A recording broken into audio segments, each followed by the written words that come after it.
আলাইকুম। আজকে আমরা বাংলা দ্বিতীয় পত্রের বাংলা ব্যাকরণ নিয়ে মজার একটা বিষয় নিয়ে আলোচনা করছি, যেটা আমাদের অনেক বই পড়ার পরে আমরা বুঝতে পারি না, ধরতে পারি না, মনে থাকে না।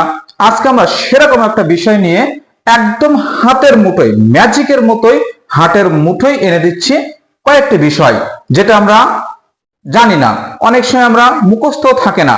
এমন একটা জিনিস হাতের মুঠোয় আমরা এনে দিচ্ছি, যাতে আমরা একটি ছকের মাধ্যমে ডিটেলস আমরা জানতে পারবো।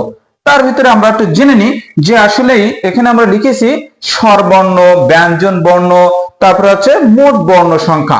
এই স্বরবর্ণের মধ্যে কয়েকটি বিষয় থাকে, একটি হচ্ছে পূর্ণমাত্রা, একটি হলো অর্ধমাত্রা, একটি হচ্ছে মাত্রাহীন। এরকম ব্যঞ্জন বর্ণের মধ্যে এরকম আছে পূর্ণমাত্রা, অর্ধমাত্রা বা মাত্রাহীন। এখন আমরা আসলে বর্ণটা কি, এই বর্ণটা কি, এটা আমরা একটু জানার চেষ্টা করি। অর্থাৎ ধ্বনি নির্দেশক চিহ্নকে, এই ধ্বনি নির্দেশক চিহ্নকেই বর্ণ বলা হয়। ধ্বনি নির্দেশক চিহ্নকে বর্ণ বলা হয়। ধ্বনি নির্দেশক কোন চিহ্নকে আমরা বর্ণ বলি। অ, আ, এরকম ধ্বনি নির্দেশক কোন চিহ্নকে আমরা বর্ণ বলতে পারবো। 2 নম্বর হচ্ছে বর্ণমালা, অর্থাৎ একাধিক বর্ণের সমষ্টি হলো বর্ণমালা। একাধিক, এখানে আমরা সহজভাবে জেনে নিই যে একাধিক বর্ণের সমষ্টিকেই বর্ণমালা বলা হয়। বর্ণমালা বলা হয়, একাধিক বর্ণের সমষ্টিকে বর্ণমালা বলা হয়। এবারে বর্ণের অপর নাম কি? এই বর্ণ বর্ণ করে আমরা পাগল হয়ে যাচ্ছি। আসলে যে বর্ণের মানে কি, বর্ণটা আমরা কিন্তু বুঝতে পারি না, কিন্তু বর্ণের অপর নাম কি আমরা সবাই জানি, যেরকম অক্ষর।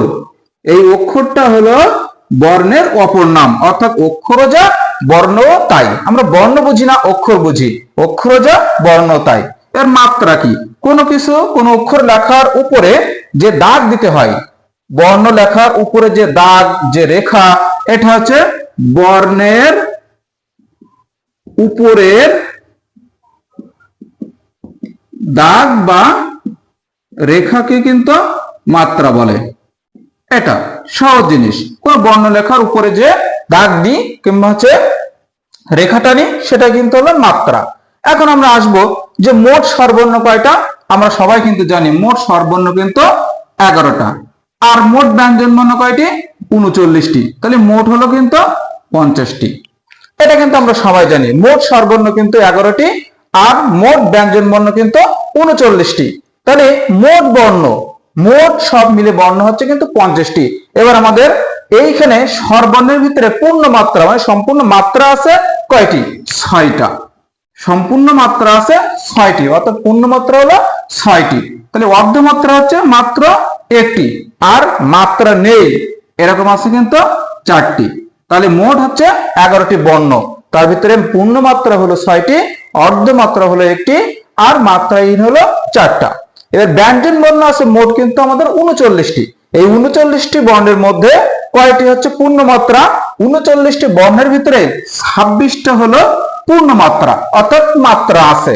আর অর্ধমাত্রা আছে মাত্র হচ্ছে 7টি। 7টি অর্ধমাত্রা, আর মাত্রা নেই। তাহলে মাত্রা নেই হলো 6টা। তাহলে হচ্ছে এই 6টা হচ্ছে মাত্রা নেই, আর অর্ধেক মাত্রা আছে হচ্ছে 7টায়, আর 26টা পূর্ণ মাত্রা আছে। মোট হচ্ছে 39টি। এবারে মোট পূর্ণ মাত্রা স্বরবর্ণ আর ব্যঞ্জন বর্ণ মিলে মোট পূর্ণ মাত্রা হচ্ছে কিন্তু 32টি হলো পূর্ণ মাত্রা আছে। আর অর্ধমাত্রা স্বরবর্ণ ব্যঞ্জন বর্ণ মিলে হচ্ছে 8টি। আর মাত্রাহীন, মাত্রা নেই, স্বরবর্ণ আর ব্যঞ্জন বর্ণ মিলে হচ্ছে 10টি। এই ছোট্ট শখটি যদি আমরা মনে রাখি, তাহলে এইগুলো কিন্তু ভুল হওয়ার কোনো কথা নয়। এটা কিন্তু আমাদের প্রত্যেকটি ক্লাসেও, একাডেমিক ক্লাসেও লাগে, এমনকি চাকরি পরীক্ষাগুলোতেও লাগে, বিসিএস পরীক্ষা দিতে গেলেও কিন্তু আমাদের এইগুলো প্রয়োজন হয়, যেটা